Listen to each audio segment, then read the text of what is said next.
또 나왔습니다. 어, 대충 눈치채셨겠죠? 제가 왜 이쪽에 앉았는지. 아까는 제가 이쪽에 앉았었잖아요. 어쨌든 시작할게요. 저희가 이제 아까 초반에도 제가 말씀드렸듯이 서재정 작가하고는 처음 만남이었고 김다움 작가하고는 그 몇 년 전이죠? 2013년에 아마도 예술공간에서 이제 첫 개관전으로 목화 진행 중 했을 때 같이 만났었어요. 그래서 그때 이제 어, 기획자하고 작가가 같이 팀을 이뤄서 뭔가 작업이 원래 본인 작업이 있고 그게 어떻게 나중에 변하는지 이런 거 이제 보여주는 전시를 했었는데 그때 사실 이제 이런 비슷한 프로그램을 했던 거예요. 근데 그때 이제 저희가 진행했던 거는 그 만나보니까 제가 김다움이란 작가하고 굉장히 다른 삶을 살고 있는 거예요. 그래서 김다움 작가의 어떤 그런 일상적인 생활 패턴이나 뭐 행위들을 좀 이해하기가 쉽지 않았어요. 그래서 이제 그런 거를 서로 알아가고 이제 그런 서로에게 어떤 흔적들을 남기는 작업으로 이제 끝났던 적이 있는데 그래서 이제 두 번째 만났을 때는 이걸 어떻게 할까 둘이 얘기를 하다가 그 이후에 했던 작업들을 좀 살펴보면서 그러면은 우리가 그렇게 만났었던 지점에서 너와 나는 얼마나 달라져 있는가 그리고 그걸 두 번째 만났을 때 어떻게 바라봐야 될까에 대해서 하려고 했는데 제가 지금 두 명을 크리틱을 하고 있잖아요. 그래서 뭔가 밸런스가 안 맞는 거예요. 그러니까 첫 작가 하는 거랑 이거랑 또 너무 밸런스가 안 맞아서 일단 셋이 같이 모여서 막 얘기를 하다가 결국은 작가가 이 프로그램에 참여한 목적이 뭘까, 참여 동기가 뭘까, 이제 이런 걸 물어보게 됐는데, 김다움 작가는, 나는 비평이라는 게 지금, 작가와 기획자와 비평이 만약에 어떤 삼각적인 구도를 이루고 있을 때, 비평이란 부분이 너무 좀 드러나지 않고, 활성화되어 있지 않은 거에 좀 활성화에 동참하는 차원에서 지원했다 이제 이렇게 얘기를 하더라고요. 그러면은 이런 얘기를 좀 해봐야겠다 생각을 했어요. 그래서 그 방향을 좀 수정을 했고 김다움 작가하고 저하고 서재정 작가가 계속 비평이라는 거가 뭔지에 대한 얘기를 할 때 나왔던 얘기들을 이제 하게 될 거고 거꾸로 이제 그 전에는 사실 제가 기획자로서 김다움 작가하고 서재정 작가한테 많은 질문을 던져서 이 사람이 뭐지? 이 사람이 왜 이런 저걸 할지를 끌어냈다면 지금은 거꾸로 작가가 저에게 어떤 비평이나 기획이나 이런 거에 대한 질문을 통해서 신승우라는 사람이 어떻게 미술을 바라보고 있는지에 대한 걸 드러내는 작업을 하려고 해요. 그래서 처음 설명은 여기서 끝내고 김나우 작가한테 이제 마이크 턴을 넘길게요. 제가 이제 작업을 할 때 되게 꼭 하는 것 중 하나가 뭐 이제 전시를 하게 되면은 작가 혼자서 이게 뚝딱뚝딱 전시를 만드는 게 아니잖아요. 어떤 기획자를 만날 때도 있고 어떤 비평가 선생님 만날 때도 있고. 근데 그럴 때 꼭 하는 것 중 하나가 과연 이 분들은 어떤 걸 해왔는지를 아는 게 되게 중요하더라고요. 왜냐면 결국에는 작가 혼자서 이렇게 전시를 만드는 것도 아니고, 그리고 작가가 같이 일하는 사람이 어떤 걸 해왔는지를 알고 어떤 전시에 임하는 것과 모르고 임하는 거는 상당히 저 스스로 있을 때는 또 차이가 있더라고요. 근데 참 안타깝게도 작가는 작품이라고 하는 어떠한 그걸 뭐 오브제라고 말할 수도 있고 또 뭐라고 어떤 뭐 비디오가 될 수도 있고 어떠한 하나가 계속 여러 전시와 작품과 또 시간을 초월해서 막 움직이고 있는데 특히 큐레이터와 비평, 특히 큐레이터 같은 경우는 이렇게 띄엄띄엄 어떤 전시 그리고 어떤 글에서 되게 비선형적으로 이렇게 나뉘어져 있어서 있더라고요. 그래서 예를 들면은 작가한테 되게 작가들은 되게 익숙한 건데 뭐 다음 시뭐 당신의 작품 세계에 대해서 5줄로 요약해서 설명해 주세요라고 했을 때 이제는 너무나 능숙하게 막 그냥 튀어나와요. 근데 한편으로는 그렇다면은 내 주변에 뭐 예를 들면 정말 막 세계적으로 유명한 우리가 아는 뭐 한스 뭐 그런 크리에이터가 아닌 이상 이분은 도대체 어떤 거에 관심 있으셨는가에 대해서 생각을 해보면 생각보다 그게 뭐 검색을 하거나 찾기는 어렵더라고요. 그래서 제가 이전에도 이런 다양한 기획자들 만나면 이런 질문들을 해봤었는데 주로 젊은 기획자들을 만나서 이런 질문을 했어요. 당신은 어떤 기획자인가? 근데 그랬을 때 듣는 대답은 아무래도 젊으신 분들이라서 그런지 아직은 잘 모르겠다. 하지만 난 이런 걸 좋아하는 것 같다. 라고는 말씀하시더라고요. 근데 역시나 신승호 큐레이터님 딱 여쭤봤을 때 되게 다른 이야기들이 나오더라고요. 확실히 그런 경험 차이 때문인지 그동안 해오셨던 것 때문인지. 그래서 아마 이 자리에서는 좀 더 자연스럽게 저하고 신승호 큐레이터님하고 이런저런 그 신승호 큐레이터님이 이제 그동안 어떠한 미술의 어떤 활동을 하셨으면서 자신의 프랙티스 어떻게 넓히셨고 그 와중에 우리가 그렇다면 비평이라고 하는 것은 어떤 것일까, 어떠한 가치가 있고 어떠한 롤이 있는 걸까에 대해서 자연스럽게 이야기할 것입니다. 그래서 먼저 신승호 큐레이터님에 대해서 이제 모르시는 분도 있겠지만 이제 자연스럽게 한번 소개를 해주세요. 그동안 어떤 걸 해와셨는지. 두렵네. 두렵네요. 사실 이거 하면서 사실 좀 두려웠고, 이게 너무 나를 다 까발리는 게 아닐까, 이런 생각이 들었는데, 어쨌든 비평 페스티벌에 좀 도움이 되고자 좀 솔직하게 얘기를 하자면, 저는 사실 굉장히 큐레이터를 늦게 시작했어요. 근데, 30 넘어서 시작을 했으니까. 근데 이제 첫 직장은 요 밑에 있었던 덕원 갤러리에서 일을 시작했었고, 그때 여러분 다 아시겠지만 그 갤러리가 이제 처음에 잘 뭔가를 하다가 이제 가세가 기울면서 이제 대관을 주 업으로 하고 있었어요. 근데 항상 100% 대관이 안 되는 거예요. 그래서 한 공간이 비니까 그거를 이제 계속 젊은 작가들을 발굴해서 제가 개인전을 계속 이제 시리즈로 진행을 해왔었어요. 그러다 보니까 저는 어떤 주제를 잡고 그걸 가지고 작가들을 모아서 전시하는 것보다는 개인전을 기획하는 거에 굉장히 매력을 많이 느꼈어요. 그래서 이제 사실은 저도 제가 아까 서재정 작가 인터뷰하듯이 그런 거를 남한테 공개한 적은 없지만 저도 모르게 이제 그런 저만의 루틴이 생겼겠죠. 그래서 이제 그래서 이제 아까 강수민 선생님 이 비평 페스티벌 참여했을 때 내가 비평가인가? 난 비평가는 아니고 글을 쓰긴 하지만 나는 서문을 굉장히 많이 쓰는데 크리틱은 내가 많이 안 쓰는데 이런 생각을 많이 한 거예요. 그러면은 결국은 비평하고 크리틱하고 어떤 리뷰하고 어떤 그런 섹션이 나눠져 있는 글들은 그러면 얼마나 다를까? 그리고 어느 부분이 다르고 그다음에 그거를 읽는 대상은 누군가 이제 이런 생각들을 많이 하게 되는 거예요.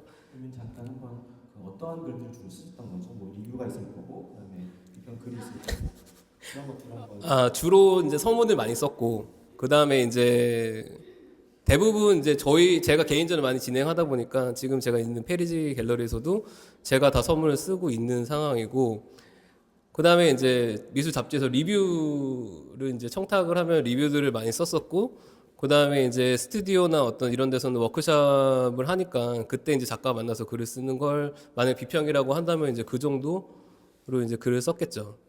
글을 쓰실 때 시선 튜닝은 특유의 접근 방법이 있는데 저도 아마도 약간 같이 이렇게 하면서 이렇게 약간 이렇게 접근하는 튜닝 이런 프로세스를 거쳐서 접근하는 튜닝도 있구나라는 걸 들었는데 본인이 이제 글을 쓸 때 꼭 하시는 그런 과정이 있으시잖아요. 그걸 좀 설명해 주시면 감사하겠습니다. 네. 그러니까 이제 여기서 드러나는 게 저는 이제 기본적으로 작가랑 친해져야 된다고 생각을 해요. 그러니까 뭐냐면 그 서재정 작가하고도 거의 인터뷰 이제 할 때 저도 모르게 한 3-4시간이 흘러가 있는 거죠. 근데 이제 항상 해보면 모르는 사람이 서로 만났을 때 자기 얘기를 솔직하게 꺼내기가 쉽지가 않다는 걸 알아요. 그러니까 일단은 인간적으로 이 사람하고 어느 친밀감을 주고 그 다음에 이 사람이 내 얘기를 다 들어줄 자세가 돼 있구나 이런 상태까지 최대한 만든 다음에 그 사람의 어떤 얘기들을 다 저는 이제 들으려고 하는 거죠. 이제 그러다 보니까 이제 시간이 걸리고 그런 과정들에 익숙치 않으신 분들은 이제 사실은 저는 좀 힘든 부분이 있죠. 아무리 이제 친해도 속내를 전혀 드러내지 않는 작가들도 많기 때문에 이제 저의 방식은 일단 작가랑 친해져서 작가의 어떤 내밀한 이야기까지 다 듣고 그 다음에 그게 작업에 어떻게 구현되는지를 많이 보려고 하는 편이죠. 좀 힘드셨을 것 같아요. 왜냐면은 어떤 그 신승욱 튜닝만의 특유의 본인의 시각이 있고 특유의 관심사가 있을 텐데 그 시각과 관심사에 반대되거나 혹은 그거에 전혀 그 교집합이 없는 부분들을 만나는 그런 작가도 있을 텐데 그럴 때는 어떻게 해요? 그래서 이제 아까 제가 말씀드렸듯이 제가 굉장히 중립적인 입장을 취하려고 한다는 것이 저는 약간 이제 플레인한 사람이 되고 싶은 거예요. 저한테 이제 뭐 딸기를 넣으면 딸기 요구르트가 되고 포도를 넣으면 포도 우유가 되듯이 저는 이제 일단 플레인한 상태에서 작가를 만나고 그 아무리 반대되는 저랑 취향적으로 안 맞아도 제가 거절을 하면 했지 만약에 하기로 한 이상은 최대한 이제 그걸 이해하려고 노력을 하죠. 그러니까 제 관점에서 이해가 안 되는 걸 저는 이렇게 이게 이해가 안 됩니다라고 아마 글을 쓸 거예요, 아마 저는. 그렇다면은 그 우리 지난번 얘기했을 때 제가 되게 흥미로운 지점 중 하나가 그렇다면은 비평가는 결국에는 작품 말고 작가가 없으면 비평할 수 있는 건가 없는 건가 약간 그런 지점도 저희가 얘기했었잖아요. 그거에 대해서 생각을 한 번 더 여기서 같이 나눠주시면 감사하겠습니다. 그러니까 작가하고 작업을 분리해서 글을 써야 된다고 했었던 적들이 있었죠. 옛날에 해체주의 뭐 그럴 때 이미 작가의 손을 떠난 작업은 작가한테 귀속되지 않고 그거는 독립적으로 있기 때문에 그거를 비평하는 거는 저는 가능하다고 보지만 어쨌든 제 입장은 어쨌든 작가가 어떤 의도를 가지고 만드는 거기 때문에 아까 제가 일괄되게 얘기한 것처럼 작가의 어떤 내면의 내밀함이 거기에 담겨 있기 때문에 작가가 없이 비평을 한다는 거는 좀 어렵지 않을까. 제 입장은 그렇습니다. 그렇다면은 작가 그러면 비평가에게 있어서 따로 취향이나 성향 그런 게 있잖아요. 그런 거에 대해서 좀 한번 같이 나눠주실 수 있어요? 왜냐면은 기획자도 그렇고 비평가도 그렇고 어떤 분들은 뭐 신승우 크리에이터처럼 굉장히 중립적인 캐릭터를 갖고 글을 쓰시거나 기획을 하시는 분도 있고 어떤 분은 굉장히 이제 큐레이터로서 자기의 이제 그 크리에이터럴 프랙티스를 굉장히 막 강하게 내비치시는 분도 있고 그런데 그렇다면 취향과 성향이라면은 그런 거에 대해서 좀 어떻게 생각하시는지.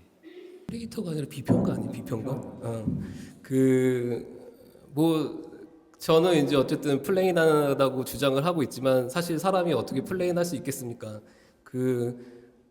어느 쪽으로든지 좀 조금은 치우쳐 있겠죠. 근데 이제 최대한 그러지 않으려고 노력을 할 뿐이고, 근데 이제 그러다 보니까 사실은 제가 하는 기획이나 아니면 제가 쓰는 글이나 이런 데에서 그런 걸 통해서 제가 드러나지는 않으려고 노력을 하는 것 같아요. 그러니까 신승호라는 사람이 드러나는 게 아니라 이걸 통해 내 글이나 내 어떤 기획을 통해서 작가가 더 돋보이고 작업이 더 보이고 저는 이제 그런 부분에 더 집중을 하고 있거든요.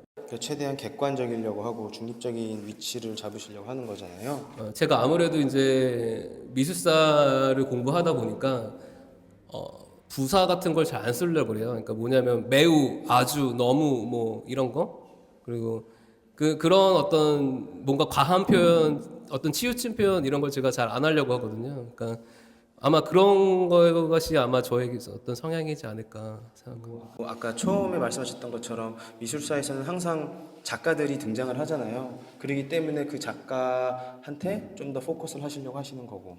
그죠. 이제 제가 솔직히 얘기하자면 저는 미술사를 약간 옛날 미술사를 했어요.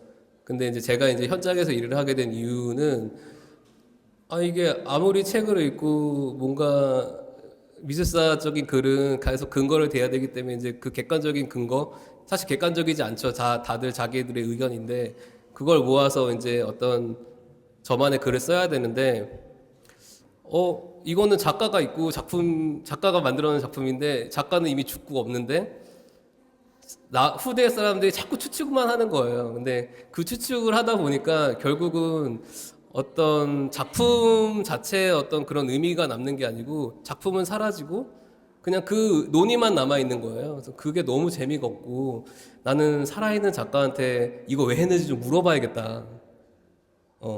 그런 마음을 가졌어요. 그래서 현대미술 현장으로 사실은 뛰어들게 된 거예요. 그래서 아마도 그런 것 때문에 제가 작가들하고 인터뷰를 할 때 자꾸 그렇게 어떤 사생활적인 것도 많이 물어보고 이제 이러는 부분은 아마 그런 데서 다 영향이 있지 않을까 싶습니다. 그럼 혹시 그 글을 쓰실 때 중요하게 생각하시는 것들이 따로 있나요? 뭐라고요? 글을 쓸 때요? 네네네. 아까 다 얘기하지 않았나요? 글 쓸 때요. 그러니까 사실 작가를 중요시 여기다 보면은 작가의 말을 많이 좀 존중해서 그거를 제 글에 많이 반영할 수밖에 없는데 그럴 때 이제 사실은 우려되는 거는 이제 그런 게 있죠. 그러니까 재미가 없는 거죠, 글이. 그러니까 뭐라 그럴까? 이게 틀린 글은 아닌데 재미가 없다. 뭐냐면은 이제 그 실수를 안 하려면, 그러니까 오독을 하기 싫은 거죠. 그러니까 오독을 안 하려고 하다 보니까 제 가장 편한 방법은 작가의 어떤 의도를 그냥 많이 반영해 주는 거예요. 근데 사실 처음에는 그렇게 글을 많이 써 왔는데, 이제는 안 그러려고 많이 노력을 하죠. 그러니까 사실 그 부분이 지금 많은 글 쓰는 분들도 갖고 있는 좀 뭐라 그럴까 약점이라고 그럴까요? 왜냐하면 작가의 의도가 너무 명확한 컨템포러리 아트에서 작가의 어떤 의도를 배제하고 쓰기는 너무 힘든데 그러다 보면은 어쩔 수 없이 그렇게 자꾸 작가의 얘기를 끌어들이다 보면은 글 자체는 다들 똑같아지는 거예요. 왜냐면은 그 사람이 한 얘기를 다 쓰니까. 그러니까 그런 부분이 조금 힘든 부분이죠. 또 그리고 제가 이제 경험을 많이 하진 않았지만 신승훈 큐레이터님처럼 이렇게 직접 작가하고 꽤 오랜 시간 동안 대화를 통해서 어떤 글이라든지 전시라든지 어떤 프로세스를 거치는 분들과 어떠한 이렇게 뭐 일이 있을 때 그냥 그냥 작가의 글만 갖고 이렇게 경험을 하고 그 작가에 대해서 그 작품에 대해서 이해하려고 하는 분들도 꽤 많이 있더라고요. 근데 그랬을 때 마치 그런 거 있잖아요. 이렇게 공부를 나는 뭐 연애를 글로만 배웠어라고 했던 그런 그런 것과 실제 난 연애를 했어 하는 거 차이점이 있잖아요. 근데 그런 것들을 좀 얘기를 해주셨었는데 그런 부분도 여기서 다시 한번 나눠주시면은 참. 그런 얘기에서 나온 얘기였나 봐요. 그러니까 뭐냐면 아까 제가 인식하고 사유에 대한 얘기를 잠깐 했는데 그러니까 내가 뭔가 책을 읽어서 이게 이렇구나 그래서 머리에 지식으로 담아요. 근데 저는 그 머리에 지식으로 담는 게 다라고 생각하지 않거든요. 머리에 담는 건 누구나 할 수 있는데 그게 내 몸에 체화돼서 나도 모르게 본능적으로 그런 사고가 돼야 되는데 사실은 그렇게 되기가 쉽지가 않아요. 특히 나이를 먹을수록 새로운 정보를 받아들여서 이게 이렇구나 하지만 그거를 내가 실제로 옮기는 거는 다른 얘기거든요. 근데 이제 착각하는 건 뭐냐면은 내가 이 책을 읽었기 때문에 내가 이렇게 생각할 수 있을 거라고 착각하는 게 저는 제일 문제라고 생각하거든요. 그러니까 뭐 예를 들면은 지금도 아직 뭐 대학에 회화과도 있고 동양학과도 있고 뭐 이렇게 조속과도 있고 과 분류가 돼 있지만 뭐 이미 컨템포러리 아트에서는 장르라는 건 다 무너져 있는 상태인데 아직도 저희는 그런 걸 구분하고 있잖아요. 그러니까 이렇게 보듯이 뭔가가 지식으로 아는 거하고 그게 체화돼서 그게 행동으로 옮겨졌을 때하고는 다른 거거든요. 그러니까 저는 그 부분이 근데 무슨 얘기가 되게 나왔죠? 네, 이거 맞아요. 그냥 계속 글로만. 예, 예, 예, 예. 그렇다면은 이제 원래 이게 약간 뭐랄까 저희가 처음에 준비한 시나리오가 있는데 그거 말고 이야기 이렇게 자연스럽게 흘렀는데 그러면은 제가 원래 처음에 여쭤보려고 했던 거 그 신승호 큐레이터님 본인을 나는 이런 기획자다라고 말씀하셨을 때 본인은 어떤 기획자라고 생각하세요? 아니, 대본에 없는 거라면 있어요? 어디 야, 이거는 아까 저기 그 김정혜 선생님도 잠깐 얘기하셨던 건데 저는 이제 그건 것 같아요. 그러니까 의심하는 거야. 그러니까 요즘 곡성에서 그 의심과 믿음에 대한 얘기가 나오잖아요. 그러니까 어떤 거에 대해서 의심을 하게 되면 그게 본성을 드러내고 그걸 믿게 되면은 그건 실제로 존재하게 되는 거예요. 그러니까 저는 그걸 믿어요. 그래서 큐레이터든 비평가든 계속 뭔가를 의심하고 끊임없이 의심하고 이게 정말 이런 거야? 아닐 걸 계속 의심하고 그거를 실체화시키고 그걸 다시 또 의심하고 또 의심해서 무너뜨려서 또 다른 실체를 만드는 거 그게 저는 비평의 역할이라고 생각하거든요. 근데 되게 저희 다양한 미술 왜 이런 말 해도 되는지 모르겠지만 패션 잡지 보면은 흔히 그런 말이 있어요. 보그 병신체라고. 근데 그런 것처럼 제가 하는 말이 그러니까 그 특정 잡지를 비하는 건 아니지만 월간 미술 병신체라고 미술하는 사람들끼리만 알아듣는 얘기들이 있어요. 근데 그런 거에서 작가도 많이 쓰는 거고 혹은 비평가도 많이 쓰는 건데 뭐 질문을 던진다, 뭐 의문을 한다. 약간 그런 되게 약간 뒤를 흐리는 약간 그런 약간 뭐랄까 둥구스름하게 만드는 것들을 많이 하는데 되게 제가 신승호 이제 기획자하고 왔을 때 좋았던 점은 의심만 하는 거가 아니라 사실상 되게 의심을 많이 하세요. 뭐 이렇게 작업 이야기하면 야 너가 정말 이거 이렇게 생각한 거야? 아니면 야 네가 말한 게 정말 이런 게 맞아?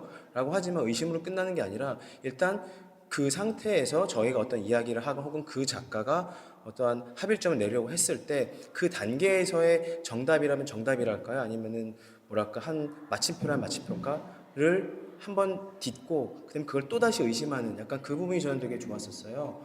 그런 왜냐면은 계속 의심만 하고 어떤 질문만 던진다라는 것은 사실상 어떻게 보면 제가 느끼기에는 그것은 약간 책임 회피를 하는 것 수도 있고 약간 아까 말씀하셨던 오류를 범하는 걸 두려워하는 걸 수도 있는데 그런 의심의 과정과 어느 정도 그에 대한 답을 내는 과정 그걸 또 의심하는 과정 그 이 뭐랄까 이 세 개의 합일점이 지속적으로 순환시키는 거가 되게 신승호 큐레이터의 되게 재밌는 지점이었습니다.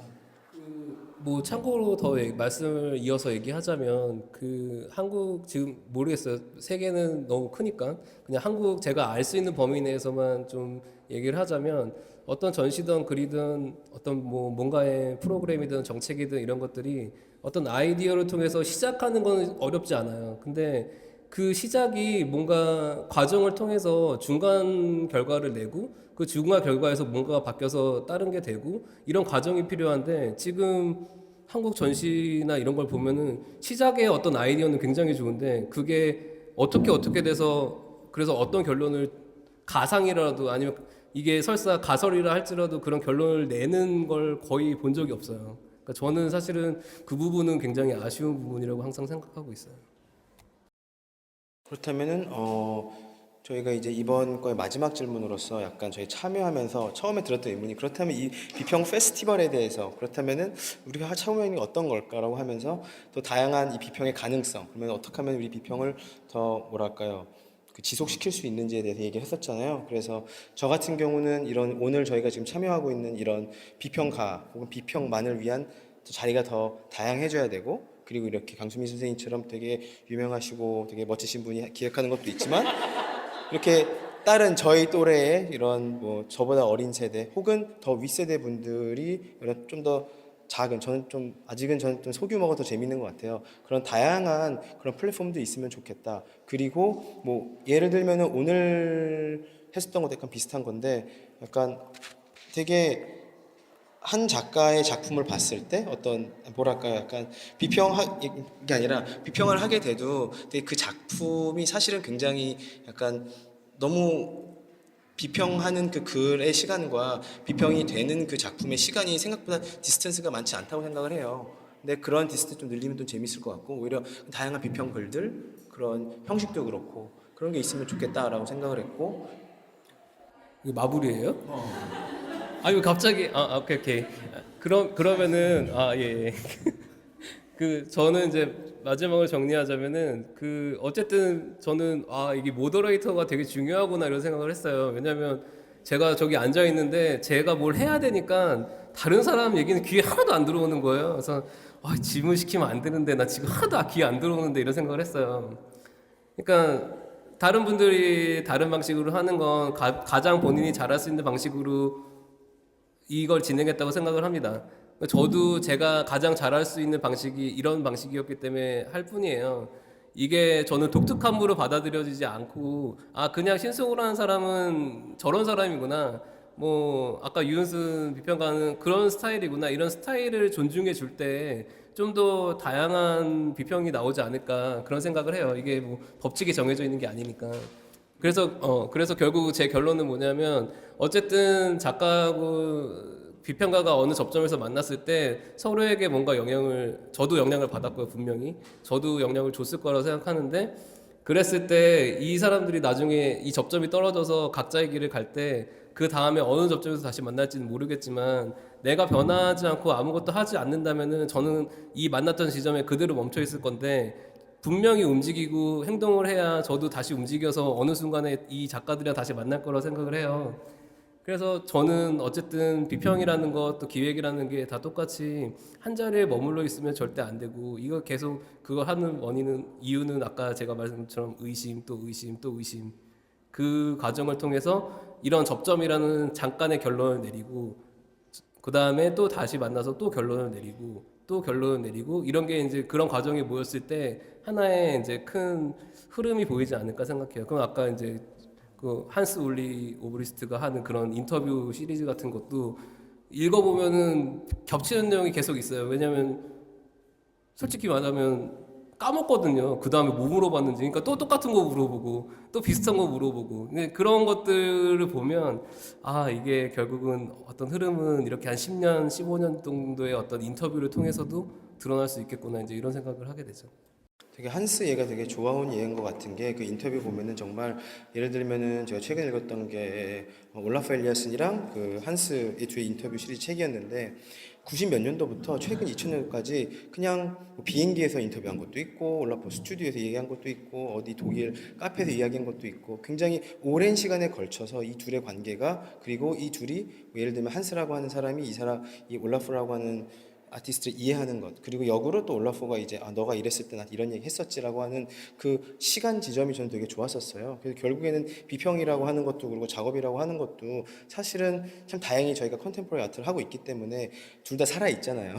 그래서 되게 제가 신승호 크리에이터님을 처음 만났던 것과 그다음에 지금 시간이 지나서 이렇게 또 이 자리에 만나고 근데 그 인간 관계를 저는 계속 지속하는 거가 되게 중요한 것 같더라고요. 왜냐하면은 결국에는 저도 변한 거고 이게 우리가 어떤 하나의 무슨 정답을 만들어내는 것도 아니고 그냥 뭐랄까요 어떤 지속선상에 있는 거잖아요. 왜냐면 현대라고 하는 것은 끊임없이 변하고 있는 지점이기 때문에 그래서 저도 이렇게 이번 기회를 통해서 다시 한번 저의 생각과 신승호 큐레이터의 생각이 어떻게 변했는지 어떤 게 지속되고 있는지 도 경험했을 뿐만 아니라 이것을 통해서 우리 둘의 관계도 한 발짝 더 좀 더 오래 약간 가는 것 같아요. 우리가 연인 관계가 서로 연락 없이 이렇게 막 갑자기 막 하면은 결국 헤어지잖아요. 그래서 서로 문자도 보내줘야 되고 만나야 되고 약간 그런 것처럼. 근데 결국 비평이라고 하는 것도 어떤 글에 한 번 글을 받고 작가로서 나 이 유명한 글 강수미 스님한테 글 받고 끝내야지 그런 거가 아니라 결국 인간관계로서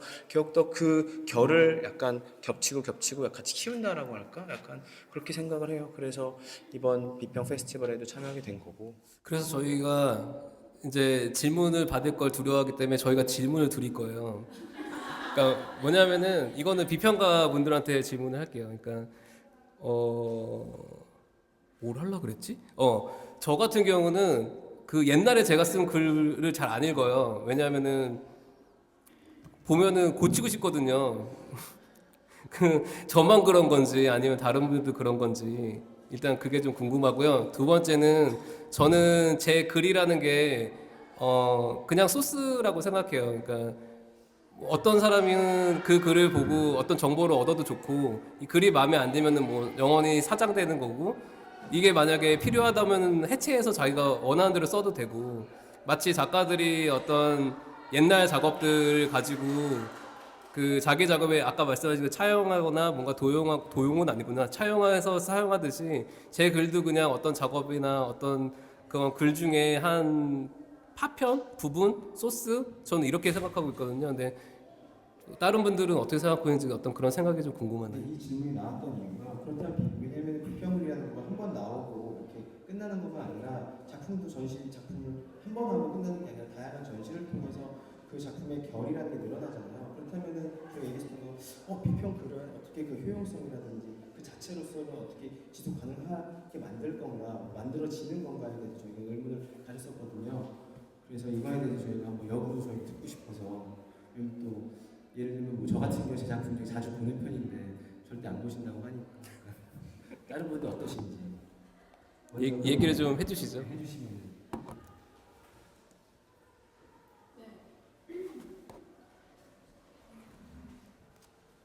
선생님 좀 지목 좀 해주시면 감사하겠습니다.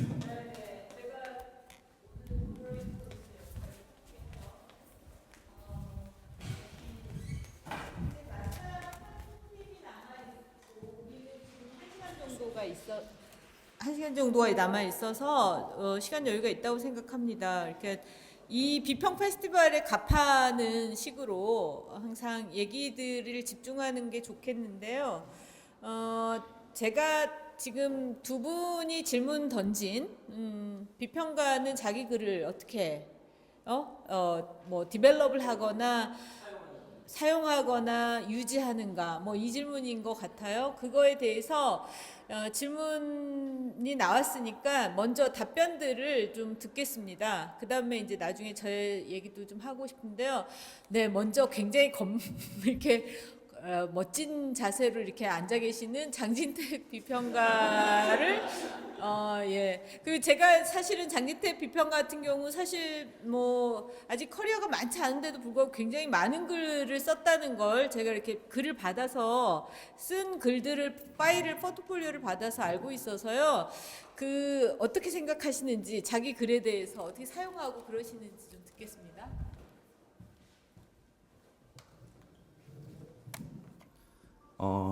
저 같은 경우는 이제 신승호 큐레이터님이랑 거의 같은 이유로 잘 보지 않는 편이에요. 1차적으로. 왜냐면 이제 그 당시에 쓸 때 어찌됐건 간에 뭔가 청탁을 받아서 쓰거나 의뢰를 받아서 쓰게 되면 결국 데드라인이 있고 그 데드라인에 맞춰서 한정된 시간 안에 써야 되기 때문에 그것들을 나중에 바라봤을 때 이제 얼마나 내가 이 부끄러운 글을 썼는가를 좀 회상하면서 좀 그런 부분들이 사실은 좋은 영향을 미치지 않는다고 해서 안 보는 편인데, 만약에 그게 한 2년이나 3년이 지난 다음에 결국은 또 다시 사용돼야 될 부분이 있잖아요. 뭐 예를 들면 저 같은 경우에 뭐 공모를 지원한다든지 이런 식으로 했을 때 결국 다시 그 글을 보거나 이제 좀 그랬을 때 감정들은 좀 그것들이 다시 저한테 있어서 아 내가 이 시기에 이런 생각들을 했고 아 내가 놓치고 있었던 생각들을 조금 리마인딩 할 수 있는 좀 계기가 되는 것 같아서 좀 묵은지처럼 묵혀놨다가 이제 좀 나중에 다시 그것들을 꺼내봤을 때에 대한 좀 또 재밌는 지점들도 있더라고요. 그래서 좀 그런 식으로 좀 의도하진 않지만 뭐 그러한 상황들이 생기면서 좀 글을 보게 될 때 좀 약간 내가 이런 생각도 했었구나 아니면 내가 이런 좀 바보 같은 생각도 했었구나 하면서 좀 그런 평가를 자기 평가를 할 수 있는 기준으로 사용을 하는 편인 것 같습니다. 네. 바로 옆에도 내일 저기 자유비평하실 서재훈 비평가 앉아 계시는데요. 실시간 여러 분들이 좋겠죠. 네, 저 같은 경우는 신승우 큐레이터님과 좀 다르게 뭐 꼭 그 과거의 것을 봐서 너무 물론 부끄러운 면도 있지만 저는 항상 글을 쓰거나 뭔가를 할 때 그 순간순간에 좀 더 충실한 편인데 그 순간에 충실했을 때 쏟아낼 수 있는 그때만의 그것들이 있더라고요. 그래서 그때 쏟아내서 썼던 글들을 나중에 다시 봤을 때 아, 내가 그때 그런 생각을 했나? 뭐 아니면 내가 이 작가한테 그런 걸 느꼈었나? 하는 부분들을 항상 다시 이렇게 뭔가 리프레시하는 것들이 있어요. 현재의 위치에서. 그래서 저는 좀 네, 심지어 학부 시절에 썼던 어떤 글들까지도 조금 모아놓는 편이고 가끔씩 이렇게 들여다보면서 내가 지금 또 어떤 생각으로 변해가고 있나 이런 것들을 약간 점검하는 그런 어떤 도구로서 사용하는 것 같아요. 그러면 두 분한테 다시 아까 지금 계속 그 옛날 글 보는 것만 얘기하셔가지고 다시 또 두 번째 질문을 다시 한번 드리면 그 본인의 글이 사용되는 어떤 그런 매체도 있을 거고 아까 의뢰받아서 쓰는 것도 있을 거고 한데 어쨌든 작가가 만약에 글을 요청해서 글을 써서 줬을 때 작가가 그거를 임의대로 발췌하거나 해체하거나 뭐 이런 거에 대해서는 어떻게 생각해요? 자기의 목적에 의해서 그 글을 저는 제가 원래 의도했던 목적이 크게 그러니까 그 글의 문맥이 있잖아요. 그 맥락이 있는데 그 컨텍스트가 크게 벗어나지 않는 한에서는 괜찮다고 생각하고 오히려 적극적으로 활용하는 거는 저는 또 그것도 하나의 제가 썼던 글의 역할이 될 수도 있기 때문에 그 부분에 대해서는 오픈되어 있는 편입니다. 근데 너무 그게 컨텍스트가 빗나가거나 전혀 다른 의도로서 어느 한 부분이 인용됐다면 그거는 조금 꺼려지는 부분이긴 한 것 같아요. 저 같은 경우는 만약에 그렇게 작가분이 해주신다면 진짜 고마운 일인 것 같다는 생각을 해요. 왜냐하면 글쎄요, 그러니까 지금 김다움 작가님 얘기하시는 거 보면서 전 되게 좀 뭐랄까 좀 약간의 감동을 받았는데 그러니까 저런 식으로 좀 저는 어쨌건 비평이 됐던 큐레이팅이 됐던 작품이라는 것들을 매개로 돌아갈 수밖에 없는 이 시스템 자체에서 어떤 파도들을 만들어주고 그런 역할들을 아티스트들이 굉장히 적극적으로 해야 된다고 생각을 해요. 그러니까 비평가를 잘 활용하고 뭐 큐레이터를 잘 활용하고 저는 항상 이런 말들을 많이 사용하는 편이거든요. 좀 그런 것들을 주문도 많이 하고 그래서 만약에 실제로 그런 것들을 뭐 컨텍스트를 조금 떠나서 이런 식으로 사용을 한다라는 지점을 제가 목격을 했다면 그거 자체에 대해서 되게 좀 뭐라 그럴까요? 좀 다른 시선을 보는 거에 자체에 대해서 되게 흥미를 느낄 수 있지 않을까. 다만 그렇게 당해본 적이 한 번도 없기 때문에 좀 실제 그렇게 됐을 때의 느낌들은 정확히 모르겠지만 저는 좀 굉장히 재밌는 지점이 아닐까 생각하고 있습니다.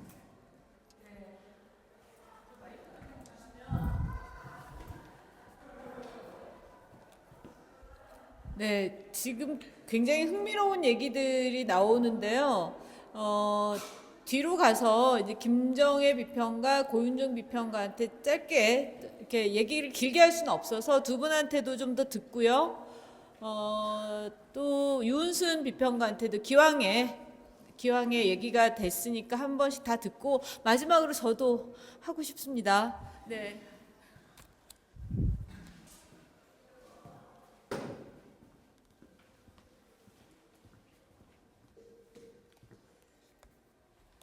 예, 저는 이제 글을 쓸 때 제가 그 글을 어떤 관점에서 접근했느냐에 따라서 좀 다르게 생각을 하는데요.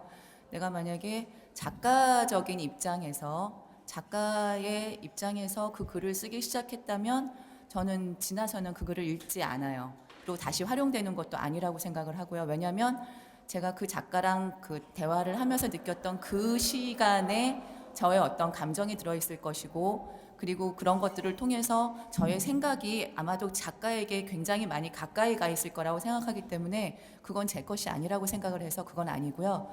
그래서 조금 거리두기를 해서 제가 작품이나 어떤 기획 쪽에 초점을 맞춰서 글을 썼다라고 하면은 그거는 제가 계속적으로 활용도 할 수 있고 작가도 그 글을 활용해도 뭐 괜찮을 거라고 생각을 합니다. 그래서 어떤 관점에서 글을 쓰느냐에 따라서 그 활용이나 관계가 좀 달라질 수 있다고 생각을 합니다.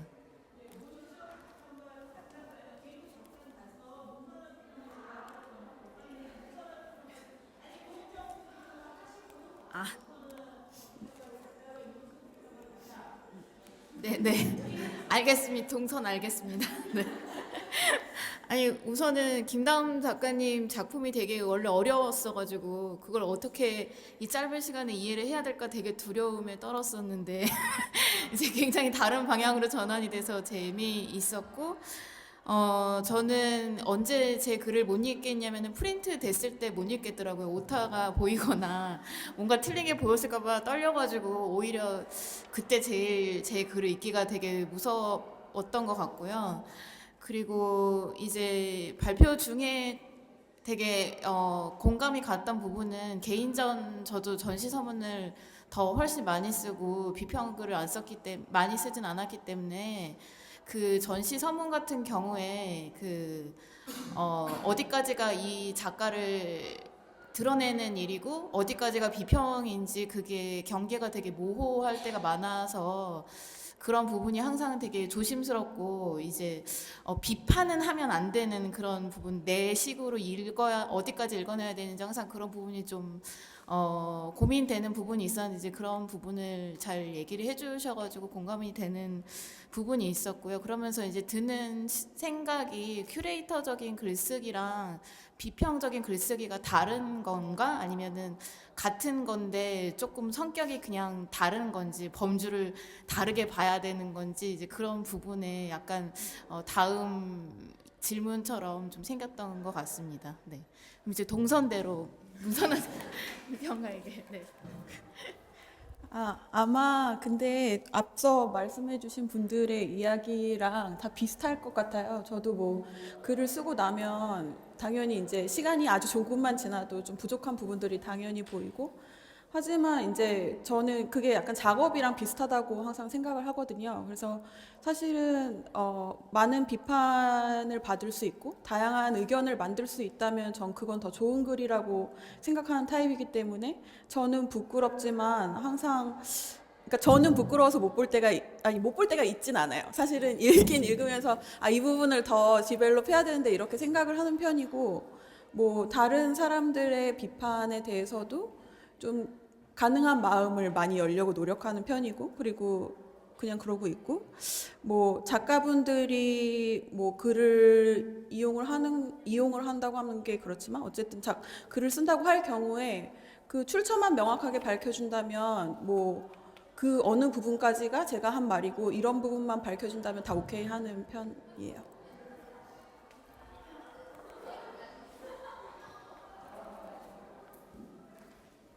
예, 저 같은 경우에는 글이 나오는 과정이 작가의 관점과 나의 관점이 만나면서 이제 생성이 된다고 생각을 하는데, 그거를 좀 활용을 한 적이라고 떠올려 보면 그 이해승 작가님 작업에 월간 미술에서 리뷰를 쓰고 그 이후에 제가 작가님이 개인전을 했을 때 제가 개인적으로 글을 썼던 적이 있었어요. 그때 이제 활용을 했었는데, 그때 생각했던 건 나의 글이 다시 활용이 되는 것은 그 작가를 다시 만났을 때 활용이 되는 것 같고, 그 작가의 이전 작업에서 내가 해석을 했던 그 관점의 층위와 새로운 작업이 등장했을 때 나오는 관점의 층위를 좀 비교해서 나의 글을 조금 더 발전시키는 용도로 썼던 것 같아요.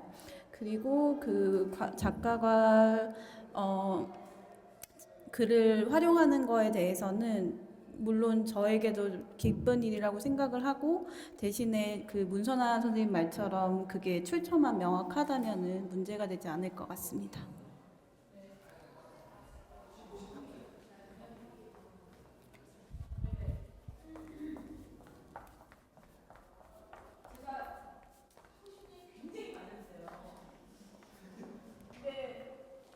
우스갯소리처럼 얘기하자면 저는 이 비평 페스티벌을 만들고 진행하는 게 너무 힘들어서 작년에 올해 두 번째 이제 처음 이 기획을 만들어서 올해까지 두 번을 하면서 너무너무 괴롭고 힘들고 막 그래서 절대 안 한다. 올해가 끝이다. 막 그랬거든요. 그런데 지금 이 두 분 때문에 사실은 우리가 내년에 해야 될 얘기가 이건가? 라고 지금 생각하게 됐는데, 그렇다고 한다는 얘기는 아닙니다. 그런데 이제 제가 간략하게 그러니까 지금 던져진 질문에 대한 답을 먼저 하자면, 저는 우선 글을 되게 많이 써가지고 이제 축적돼 있는 게 많은데요. 사실은 저는 한 번도 제 글이 다시 읽었을 때 괴롭다든가 한 적이 솔직히 없습니다. 너무 이상한 걸 같기도 한데요. 저는 제 글을 다시 뭐 아주 빈번하게 읽을 만한 틈도 없고 시간도 없는데, 그럼에도 불구하고 다시 읽었을 때도 제가 막 이것들에 대해서 뭔가 다시 이렇게 반성이 된다든가 모자란다든가 이런 적이 없어서 그건 좀 이상하다. 자아도취인가 뭐 이런 것도 하나는 좀 생각을 했고요. 다른 분들 답변을 들으면서.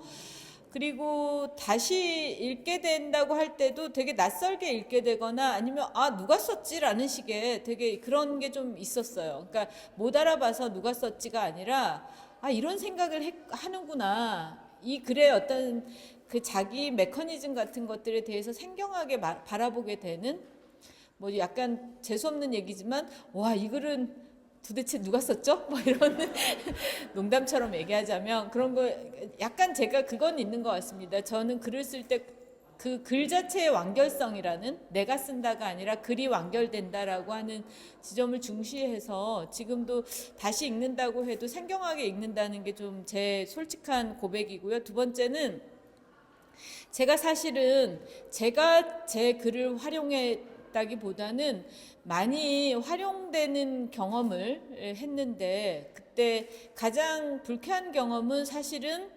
무단해서 인용했다라기보다는, 그러니까 제가 썼다고 하는 걸 밝혀놨음에도 저하고 상관없이 어디선가 이렇게 그 인용돼 가지고 있는 거를 봤을 때, 사실 저는 장진택 비평가가 그렇게 활용된다면 좋죠라는 말을 듣고 깜짝 놀랐습니다. 솔직히 저렇게 관용적일 수가 있다니. 저렇게 제너러스 할 수 있다니. 사실 저는 그런 점에서 굉장히 못된 평론가이고, 그리고 권위적 평론가가 만난 것 같다는 반성이 듭니다. 저는 제 글이 어디선가 막 인용돼 있거나 잘려서 어딘가로 출처가 밝혀져 있다 하더라도 그것들에 대해서 그렇게 관용적이지는 않았고요, 솔직히. 그리고 될 수 있다면 그 글이 원래 발표되는 컨텍스트 속에서 읽혔으면 좋겠다는 생각. 그리고 그게 리프로덕션 된다면, 재생산이 된다면 그건 그 글에 어떤 자생력이 있으니까 그럴 거라고 생각은 하지만, 가능하다면 그것이 태생적인 어떤 맥락들을 가지고 됐으면 좋겠다는 생각을 아직도 갖고 있고요. 그게 되게 완고하지만 제가 뭐 꽤 오랜 시간 동안 글을 쓰면서도 갖고 있는 생각이고, 고쳐보려고 노력하겠습니다. 오픈마인드, 플렉시블하게. 그다음에 두 분의 어떤 그 지금 웍에 대해서 좀 꼭 얘기를 하고 싶어서 이 부분을 좀 강조하고 싶은데, 첫 번째, 사실은 작가, 아티스트의 욕망이라는 게 있지 않습니까?